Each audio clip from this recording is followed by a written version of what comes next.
Welcome to part B of this module on food labels. Hopefully, you've already watched part A, which covers how to get the critical information from your food labels.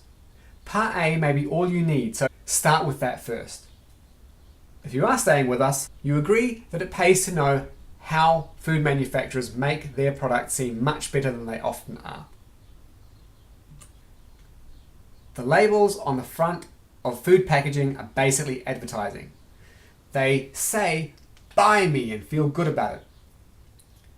And they're often reinforced by electronic and print advertising and even product placement. Some have a big brand behind them. Almost all advertising tries to convince you that you're currently inadequate in one or more ways.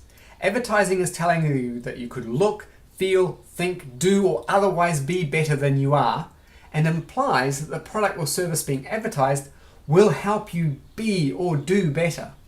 Front of pack labeling is no exception.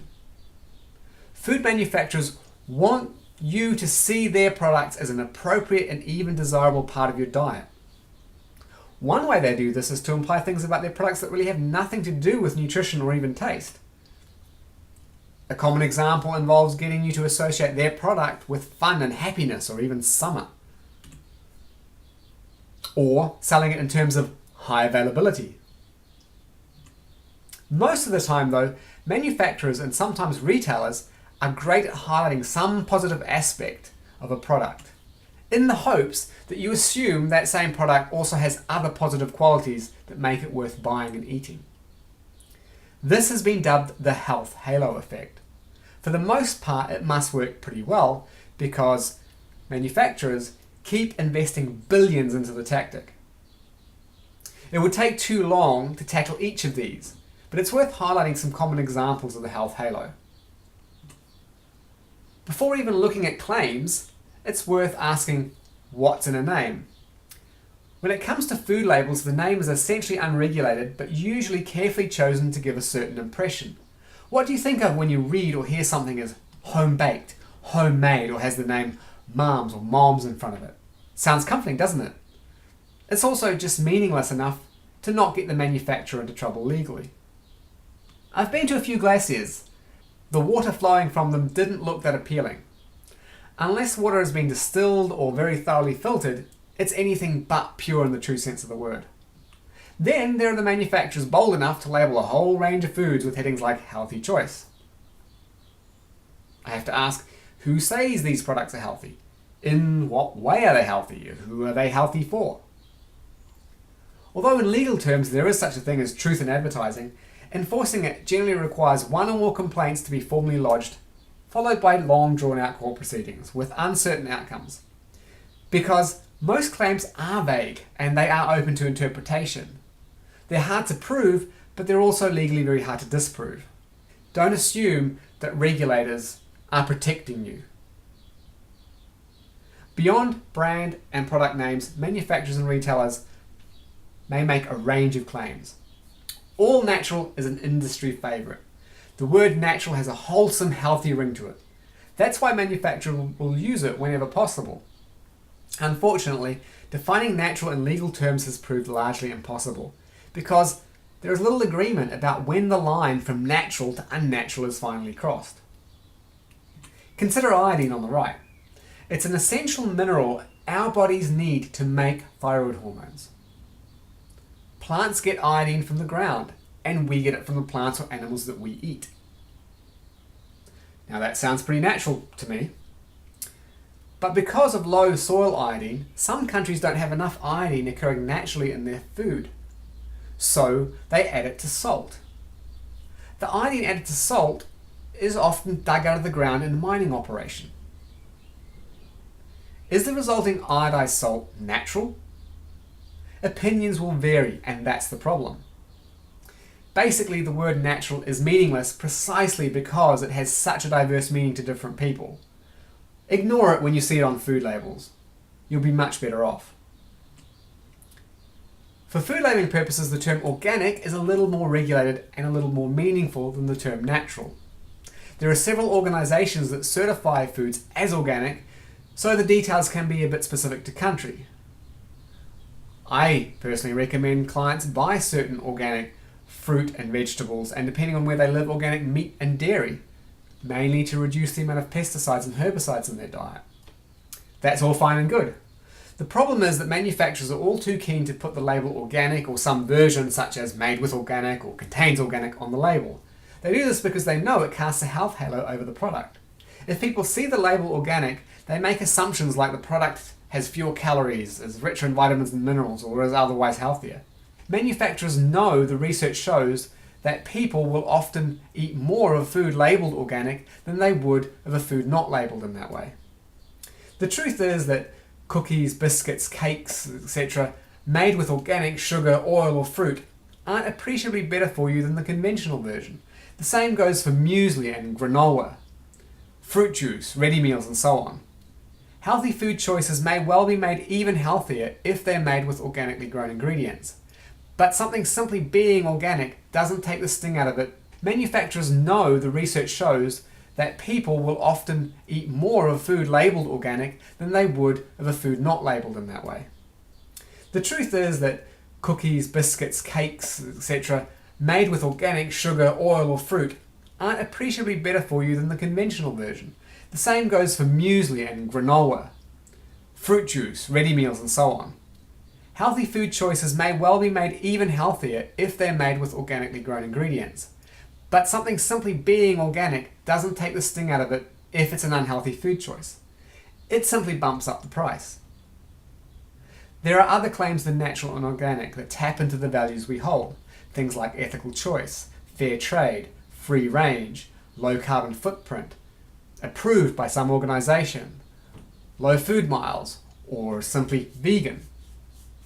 It is important to support what we believe in, as much as we can. And testing the underlying assumptions is a whole nother topic.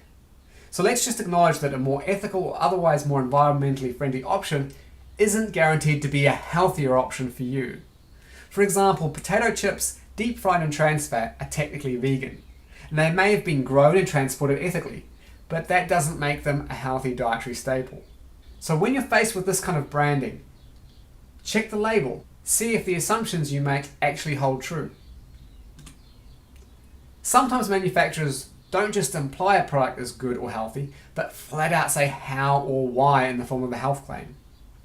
I used to work in food regulation, and I can tell you that other than trying to find an acceptable legal definition for words such as natural and organic, setting guidelines for making health claims may well top the charts for hardest things to do as a regulator. First, someone has to decide what kind of claims can be made. Then, how much and what kind of research is necessary for each type of claim. How much evidence is necessary to back up that claim. And then, there has to be agreement on whether that criteria has been met for a specific product. Some claims also are implied, so they escape any kind of regulation. For example, mentioning cholesterol reduction and showing a heart-shaped bowl on a packet of Cheerios.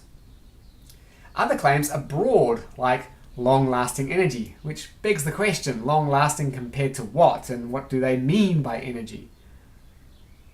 Some claims, like cheat death, are clearly false, but presumably meant to make us think the product must be pretty amazing. Even claims such as supports your immune system are vague and therefore hard to put to the test. How would you prove it? What exactly does it mean to boost the immune system? Even with a research-backed, clearly defined claim that is testable and has been tested, the big problem that always remains is that the totality of our diet matters more than any particular part of that diet, any product or meal. It would be great if we could all eat junk food, which after all is engineered to border on the addictive, and then balance this out with some health claim carrying food. It's like wanting to maintain a car by buying expensive oil every so often, but never getting the rust sorted or any parts replaced. Manufacturers know what we wish for and are more than happy to fuel the illusion. A healthy diet, though, isn't one based around foods that have health claims. It's based around foods that have no labels at all, like fresh vegetables, whole fruits, nuts and seeds, and appropriately farmed or caught meat, poultry, fish, etc. So what else is there? Some other things you might see on the front of packs are percentages, traffic lights, charity and other programs. Percentages are there to tell you how much a serving of a given product will contribute to your daily nutrient requirements. At least that's the theory. It assumes you want to eat a diet in line with your government's guidelines. And it assumes you're a healthy adult consuming a specific amount of kilojoules or kilocalories a day. If you're a child, if you're elderly, if you're pregnant, lactating, are physically very active, or are unwell in some way, or otherwise don't conform to the reference adult, the values aren't going to apply to you. Traffic light and similar labels take this one step further by color coding foods based on how well they fit into a specific framework. Unfortunately, that specific framework may not be what you're going after in a diet. Low GI is another label that made the rounds and may still be out there. Module 4 explains the principle of glycemic index, or GI, in more detail. In summary, low GI may or may not be appropriate for you, and indeed may not even really apply to you. In no way does it tell you that the food fits with your chosen dietary approach. And that even goes for people with diabetes who might be more interested in the GI of a food. Then there are various TIC and other endorsement programs often run by charities. These are for the most part well-meaning, but they suffer from some of the same faulty assumptions as percentage and traffic light labeling. An added problem is that these programs at best tell you which of a given product is the better option. That really isn't very useful when the product in question just doesn't belong into your chosen dietary approach. A further problem is that there are licensing fees involved, and while that may or may not undermine the objectivity of the people handing out the ticks, it will discriminate against small-scale manufacturers. So you may not end up picking the best option just by picking the tick. Another problem is that manufacturers often make up their own ticks and badges in the hopes that you assume that their tick is somehow equivalent to a charity tick. So in summary, short of sending all your foods away to a laboratory for testing, nothing tells you more than reading the nutrition information panel and ingredients list. Nothing is likely to mislead you more than paying close attention to what's on the front of the packaging or otherwise used in the advertising. That concludes this module and the whole of the EAT101 series. Hopefully we've helped you get a clearer idea on the jargon of nutrition, and also informed you a little bit of what might actually make up a healthy diet, which is going to vary from person to person. For more presentations and articles about nutrition and other health-related topics, visit us at builtformotion.co.nz.